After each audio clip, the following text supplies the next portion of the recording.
the thing is, it's a double standard. You know, we have terms. There's a chapter in my book there. It's called virtue. A fascinating subtitle in one of the chapters, and it talks about virtue. And if I were to go out on the street, if I were to go online, and I were to choose 100 men at random, and I was to choose 100 women at random,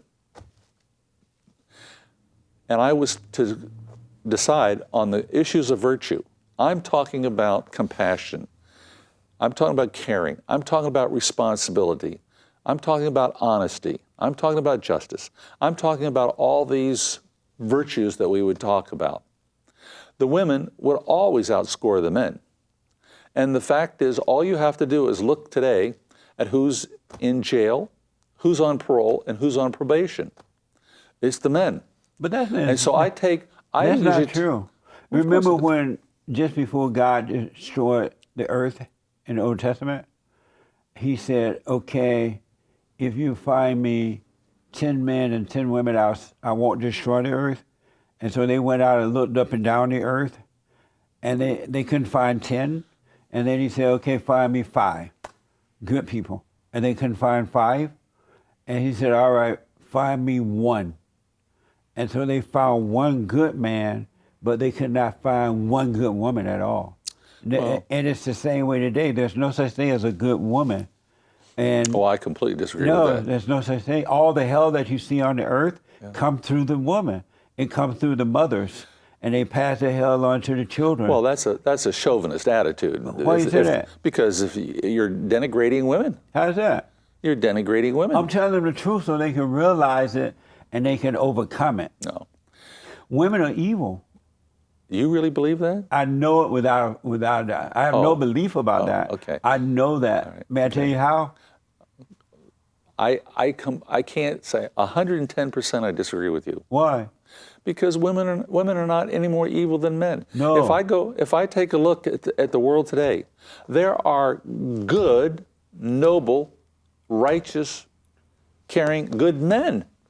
Right. Same with women. No, you've never seen one woman. And there are also scheming and contemptible men and women. But any man that does that is a woman. He has his mother's nature. I don't any man that has anger has the nature of his mother. Any man that has anger, he's a woman. That's why he must be born again of the Father. You know how God said that you must be born again? Mm-hmm. And that there will come a day when I will turn the children to the fathers and the fathers to the children. You have to overcome the nature of the woman, because the nature of the woman is evil, because Satan is the woman's God. And so when you're born through the woman, you're born through evil. And you become like that, but then you should be born again of the Father.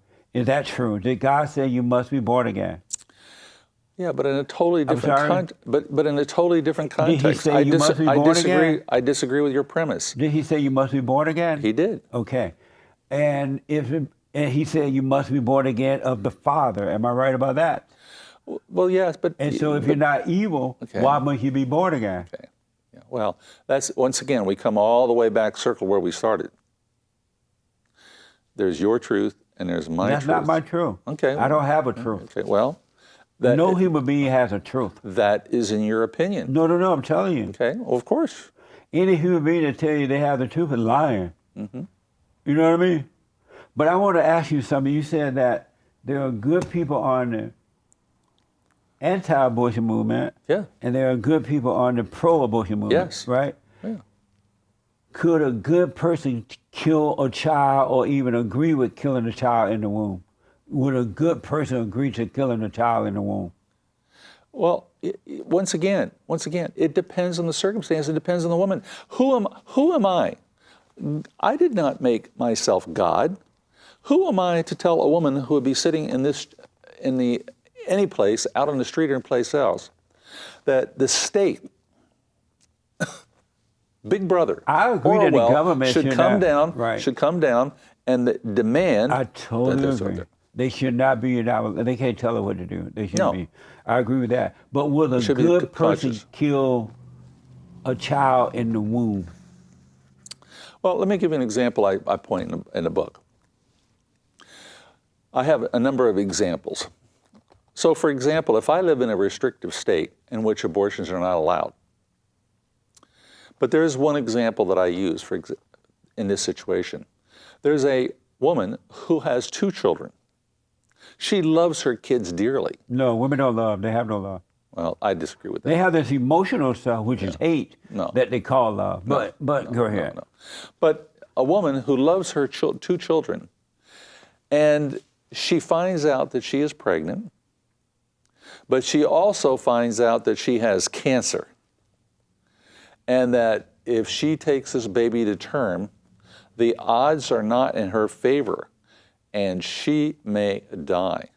And she is scared to death that her 2 children that she loves dearly will be motherless.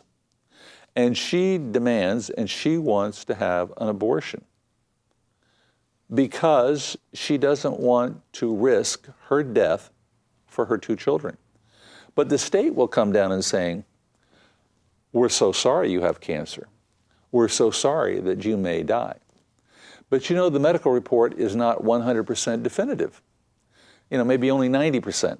Yeah. So as the state, we are not going to give you that permission, and we're just going to roll the dice on your life, even though you don't want to. And if you die, so sad, too bad. But we as the state, well, I agree and I the would state say should that- not be involved. Not But involved. I do, you gave it an extreme and rare situation, right? Okay. But I do agree that the woman is already alive. She should have the right to stay alive. If her life is for sure she's gonna lose her life to have the baby, then she deserves to keep living. But what if that's the medical rare. situation is not sure? That's What if they're rare. not sure? Then don't do it if you're not sure. Well, that's right. Because a lot of women lie Yeah. to have their abortion. Like, oh, I'm gonna die. They lie about that, right? In order to kill the baby. But I want to ask you a quick question. Then I want to ask you something about your book. Sure. So I ask if the women that's on the side of abortion, are they good? We know now they're no good, right? They agree to kill a baby. No, I didn't agree with that at all. I didn't agree with that at all. That was your interpretation. Amazing. Okay. Does a person that is anti-abortion, right? Do they have a right to tell another woman that she cannot kill the baby in her womb? Do they have a right to tell her not to be against that? An anti-abortion person, do they have a right to be against a woman, a female, killing the baby in the womb, in her womb? Well, we live in a country where we have laws, and we have decided. But let me say this: if I have a woman who is anti-abortion, this is what the whole argument is about. Does she have the power to coerce her next door neighbor No, but I'm to asking carry you- that baby to I'm asking, term? does a anti-abortion person have the right to tell a pro-abortion person that you can't kill your baby in the womb? I don't think so. I don't either. They're as evil as the person they're telling not to do it. Yeah. Because if that woman want to kill that baby in the womb, as God would do, he'll let her kill it, and she'll suffer the consequence. And so maybe that's what it takes for her to overcome evil. But I don't have a right to tell the woman she can't kill the baby. I said, okay, go on, kill it, but you're going to pay a price for it because that is evil, but I have no right to be mad at you about it or anything. Go ahead and kill the baby. That's your baby, your problem. Isn't that right? Yeah, if you can take a look at it in that context. But Right. the fact is that we're talking about coercion.